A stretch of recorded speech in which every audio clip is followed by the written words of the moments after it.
திருவிளையாடல் வசனம் போல பிரிக்க முடியாதது இலக்கியனும் தேர்தல் வாக்குறுதியும்னு சொல்ற மாதிரி ஆயிடுச்சு. முதலமைச்சர் ஸ்டாலின் மகளிருக்கு 5000 ரூபாய் கொடுத்தா எடப்பாடி பழனிசாமி அப்படியே டபுளா வாக்குறுதியை அடிச்சு விடுறாரு.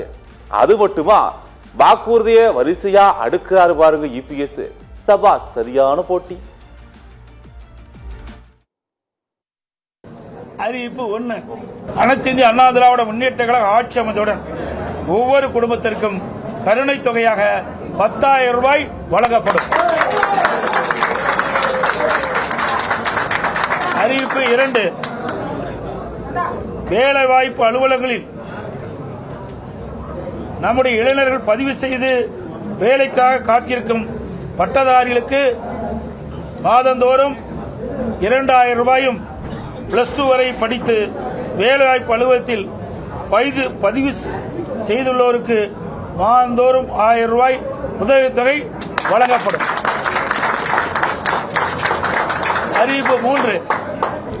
மீன்பிடி தடைக்காலங்களில் மீனவர்களுக்கு தற்போது வழங்கப்பட்டு வரும் நிவாரணத் தொகை 8000 ரூபாய். இந்த 8000 ரூபாயிலிருந்து அதிமுக ஆட்சி மலர்ந்தவுடன் 12000 ரூபாயாக உயர்த்தி வழங்கப்படும். ஒவ்வொரு ஆண்டும் தைப்பொங்கல் அன்று வழங்கப்பட்டு வரும் பொங்கல் தொகுப்புடன் சேர்ந்து 1000 ரூபாய் பொங்கல் பரிசாக வழங்கப்படும். கைத்தறி நெசவாளர்களுக்கு தற்போது வழங்கப்பட்டு வரும் விலையில்லா மின்சாரம் 300 யூனிட்டிலிருந்து 450 யூனிட்டாக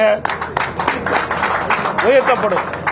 விசைத்தறி நெசவாளருக்கு தற்போது வழங்கப்பட்டு வரும் 1000 யூனிட்டிலிருந்து 1400 யூனிட்டாக விலையில்லாமல் அவர்களுக்கு உயர்த்தி வழங்கப்படும். நகர பகுதியில் நடைபாதை ஓரமாக கடை வைத்திருக்கும் சிறு வியாபாரிகள் கூட்டுறவு வங்கியில் வாங்கிய கடன் முழுவதும் தள்ளுபடி செய்யப்படும். திமுக ஆட்சிகளை வீட்டு வரி, சொத்து வரி இப்படி எல்லாம் எகிரிடுச்சு. அதனால ஜனங்க ரொம்ப கஷ்டப்படுகிறான்னு ரொம்ப கரிசனமா பேசியிருக்காரு இபிஎஸ். அந்த எந்த வருமானத்துல உதவி தொகை கொடுப்பீங்கன்னு நிருபர்கள் கேட்டதற்கு நிதித்துறை நிபுணர்கள் மூலமா வரியை ஏத்திருவோம்னு சொல்லியிருக்காரு. நல்ல தலைவர், உண்மையை உடைச்சு சொல்லிவிட்டாரு. இது வந்து ஒரு பெரிய கேள்வி எழுப்பும். ஏற்கனவே நிதிச்சுமை அதிகமா இருக்கு. 10 லட்சம் கோடி கடனுக்கு போட்டு நம்ம விமர்சிச்சிருக்கோம். இந்த மாதிரி நீங்க அறிவிச்சிருக்கக்கூடிய திட்டங்கள்லாம் இன்னும் நிதிச்சுமை அதிகரிக்க கூடும். அதை எப்படி சமாளிக்க? நான் ஏற்கனவே சொல்லிவிட்டேன். வருவாயை பெருக்கி நாங்கள் அறிவிக்கப்பட்ட நலத்திட்ட உதவிகள் முழுமையாக வழங்கப்படும். 5 நாளுக்கு முன்னாடி தான் உச்சநீதிமன்றம் கேள்வி கேட்டிருக்காங்க. அதாவது இங்க இந்த தொகை அறிவிக்கிறதெல்லாம் வந்து எப்படி நடைமுறை சாத்தியமா இருக்கு, அதுக்கான வரையறை இருக்கான்னு சொல்லி உச்சநீதிமன்றம் கேள்வி கேட்டிருக்காங்க. அதுக்கு தாங்க நான் சொல்றேன், வருவாயை உயர்த்தி பெருக்கி அதன் மூலமாக நாங்கள் அறிவிக்கப்பட்ட இந்த திட்டத்தை மக்களுக்கு வழங்கப்படும். அது இப்பெல்லாம் எப்படிங்க சொல்ல முடியும்? வரி ஏற்றுறாங்களா இல்லையா? நீங்கள் கேட்குற கேள்வியெல்லாம் அதாவது வரி உயர்த்துறது பல இருக்குது, புரியுதுங்களா? இன்றைக்கு வரி உயர்த்துவதற்கு பல்வேறு வழிகளில் நிதியில் இருக்குது.